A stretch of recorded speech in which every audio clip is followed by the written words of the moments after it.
Sziasztok, Donna vagyok. Az Inno új eventjével, a Care for Tomorrow-val jelentkezem a mai videónkban. Ez bétán már a végéhez közeledik, és hamarosan érkezni fog az éles szerverekre is. Mit kell tudni erről az új eventről?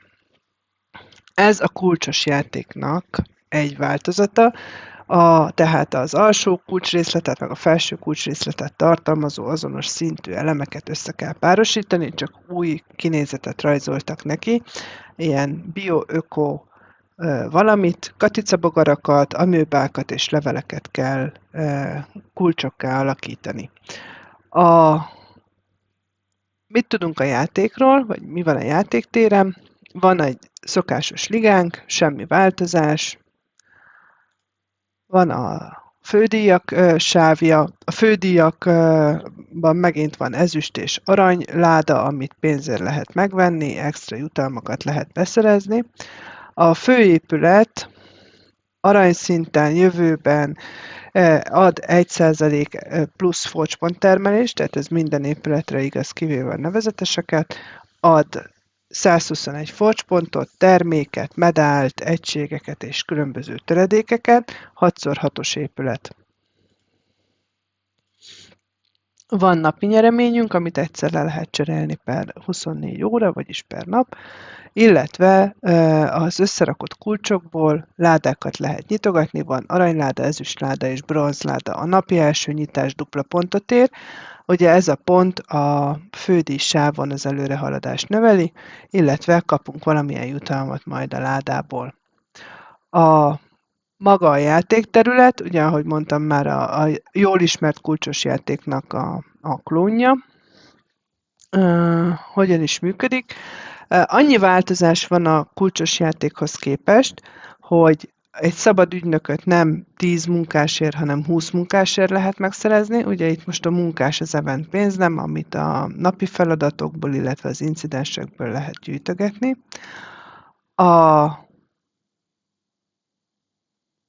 Háromfajta egységünk van, ami a katicabogár, a levél és az amőba.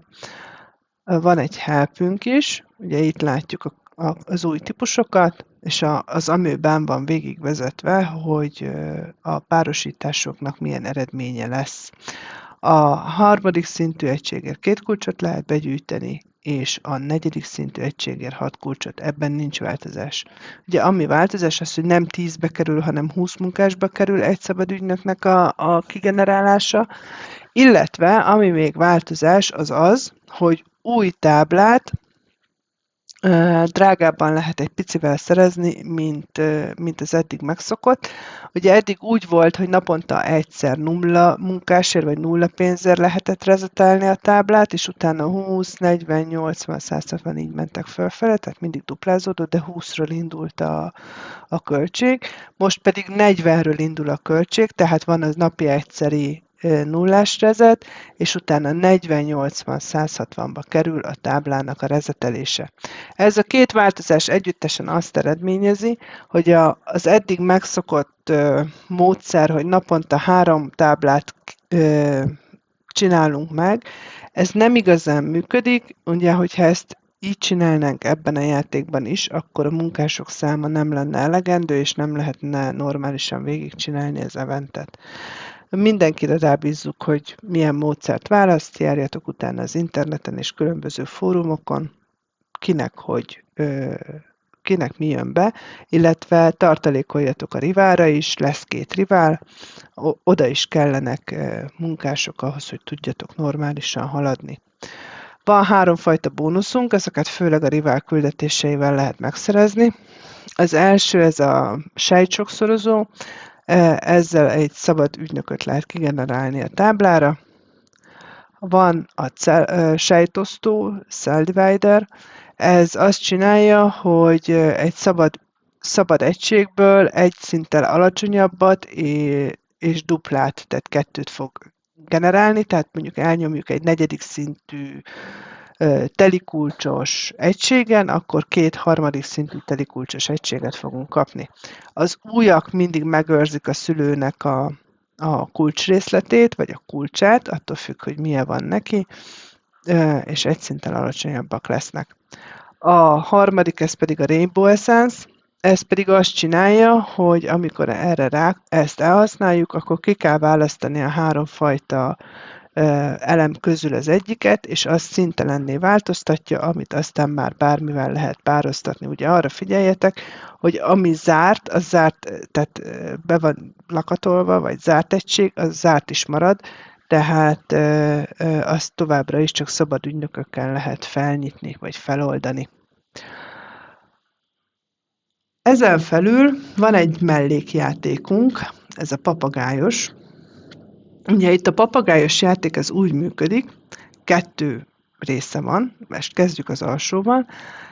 Úgy működik ez az alsó része, hogy minden 20 zárt egységére, amit feloldunk a normál minijátékban, be lehet gyűjteni a narancsliget, vagy narancsálmok ligete, vagy valami hasonló lesz majd magyarul a neve, annak valamennyi részletét. Ezek a részletek, ha jól emlékszem, 20-ról indulnak, és 19 begyűjtés után én már 58 részletet kaptam.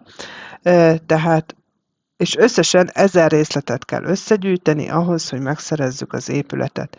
Ez a narancsálmok ligete, ez egy kellemes épület, több száz támadó és védekező bónuszt ad, pirosat és kéket az épület, tehát piros pajzsot ad csatatérhez, illetve cégexpedícióhoz, piros kardot és pajzsot ad kvantumhoz, igaz, hogy abból csak 5%-ot, nem több százat, illetve kék pajzsot ad cégexpedícióhoz és csatatérhez, illetve kék pajzsot és kardot ad 5%-ot a kvantumhoz. Ezen felül ad még 125 forcspontot.